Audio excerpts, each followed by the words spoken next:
चलिए next definition भी देख लेते हैं केमिकल रिएक्शन की। ये सारी रिएक्शंस लगभग बराबर हैं, किसी में सिर्फ रिएक्टेंट्स और प्रोडक्ट्स को ऐड कर दिया गया है, किसी में जनरल बात कर दी गई है, किसी में कुछ और थोड़ा ऐड कर दिया गया है।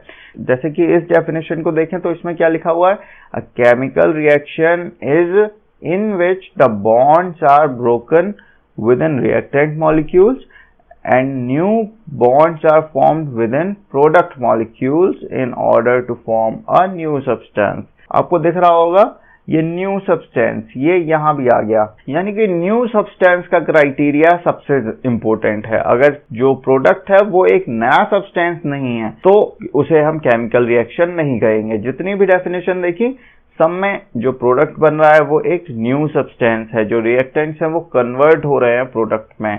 ठीक है, इसमें एक्स्ट्रा क्या लिखा हुआ है, एक chemical reaction is in which the bonds are broken with in the reactant molecule. तो हमने इससे पहले वाली डेफिनेशन में बात की थी कि ये जो है H2 प्लस O2 क्या बनाएगा, H2O बनाएगा। यहाँ पर जरा देखिए, यहाँ पर हाइड्रोजन है, यहाँ पर ऑक्सीजन है, ऑक्सीजन का जो मॉलिक्यूल है उसमें बॉन्ड बने होते हैं, ऑक्सीजन ऑक्सीजन के बीच में डबल बॉन्ड होते हैं। ये बॉन्ड कैसे बनते हैं, वैलेंसी वगैरह, ये सब अलग वीडियोस में आएगा। आपको अगर इसमें प्रॉब्लम है कि ये डबल बॉन्ड क्या होता है, सिंगल बॉन्ड क्या होता है, कैसे होता है, तो आप दूसरी वीडियोस में सर्च करिए हमारे चैनल की। चलिए यहाँ पर अभी हम ये देखेंगे, जैसे ये रिएक्टेंट है, हमने पहले ही बात की कि ये रिएक्टेंट्स ही होते हैं जो कि आपस में कंबाइन होते हैं और प्रोडक्ट फॉर्मेशन करते हैं। तो यहाँ पर देखिए ये H2 है, ये O2 है। अब यहाँ लेकिन प्रोडक्ट की साइड में सिर्फ एक O है, यहाँ पर 2 ऑक्सीजन के एटम है, यहाँ पर सिर्फ एक ऑक्सीजन का एटम है, यानी कि रिएक्टेंट के साइड में जो ऑक्सीजन का मॉलिक्यूल है उसके बॉन्ड ब्रेक हुए होंगे, तभी तो वो उनमें से एक एटम आके हाइड्रोजन से जुड़ा और उसने क्या बनाया है, H2O। तो ये जो पहली बात लिखी है ये हमें समझ में आ गई कि जो बॉन्ड्स हैं वो टूटते हैं विद इन रिएक्टेंट मॉलिक्यूल्स। ये रिएक्टेंट मॉलिक्यूल है, रिएक्टेंट मॉलिक्यूल के बीच में जब बॉन्ड टूटा तभी उसका एक एटम आके H2O से जुड़ा। And new bonds are formed with in product, और प्रोडक्ट में जब जो एक एटम था ऑक्सीजन का वो हाइड्रोजन H2 से आके बॉन्ड बनाएगा, ये इस तरीके से H2 से आके बॉन्ड बनाएगा तभी तो प्रोडक्ट बनेगा।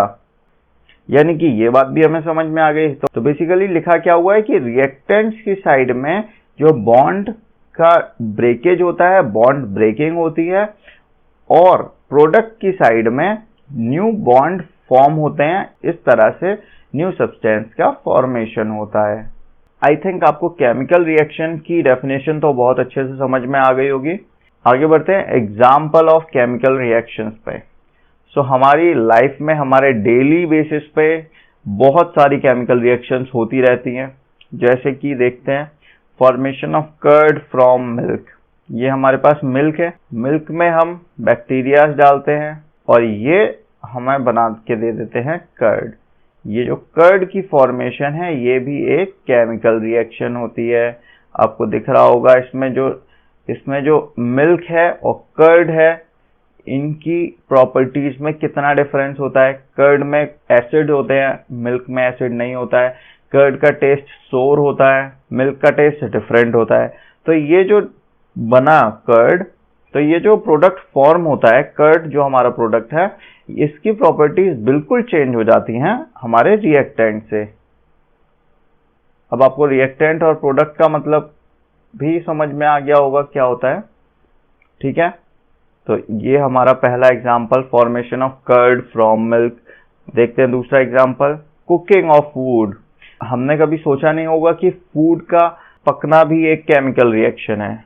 जब फूड की कुकिंग होती है तो हीट की वजह से, जब हम हीट सप्लाई करते हैं तो फूड के अंदर बहुत सारे ऐसे बॉन्ड्स वगैरह होते हैं जो कि ब्रेक होते हैं, और एक जो सब्सटेंस है वो कन्वर्ट हो जाता है दूसरे किसी सब्सटेंस में। तो इस तरीके से कुकिंग ऑफ फूड भी हमारे लिए एक केमिकल रिएक्शन होती है। नेक्स्ट मूव करते हैं, digestion of food in our body. ये फोटो अपने आप में बताने में के लिए बहुत है कि हमारे पूरे बॉडी में डाइजेशन कैसे होता है। हम जैसे ही खाना खाते हैं उसको पहले छोटे पार्ट्स में तोड़ा जाता है, उसको स्टमक में डाइजेस्ट किया जाता है, स्मॉल इंटेस्टाइन, लार्ज इंटेस्टाइन, फिर रेक्टम से होके वो बाहर निकल जाता है। लेकिन पूरे डाइजेस्टिव ट्रैक्ट में जो हमारा फूड होता है उसको अलग अलग पार्ट्स में डिवाइड कर दिया जाता है। जैसे कि हमें फूड से कार्बोहाइड्रेट भी मिलेंगे, हमें फूड से प्रोटीन्स भी मिलेंगे, हमें फूड से फैट्स भी मिलेंगे, हमें न्यूक्लियोटाइड्स भी मिलेंगे, हमें अमाइनो एसिड्स भी मिलेंगे। ये इतनी सारी चीजें बनती हैं और भी बहुत सारी चीजें बनती हैं फूड से, फूड के डाइजेशन से।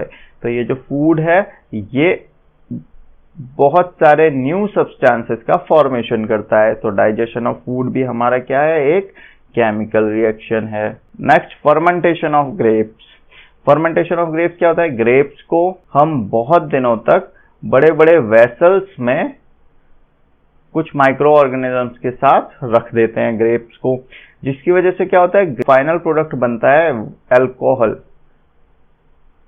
अल्कोहल की प्रॉपर्टीज बिल्कुल चेंज होती हैं ग्रेप्स से। तो ये भी हमारा एग्जाम्पल है केमिकल रिएक्शन का। Rusting of iron. Rusting of iron तो हम सभी जानते हैं कि जब आयरन को एयर और मॉइस्चर के कांटेक्ट में रख देते हैं तो रस्ट फॉर्म हो जाती है। रस्ट क्या होती है? आयरन ऑक्साइड होती है, और ये आयरन जो होती है ऑक्सीजन के साथ रिएक्ट करके आयरन ऑक्साइड की फॉर्मेशन कर देती है। इसको बोलते हैं रस्ट। और इस रस्ट की प्रॉपर्टीज बिल्कुल डिफरेंट होती है आयरन से। Hence rusting of iron is also an example of chemical reaction.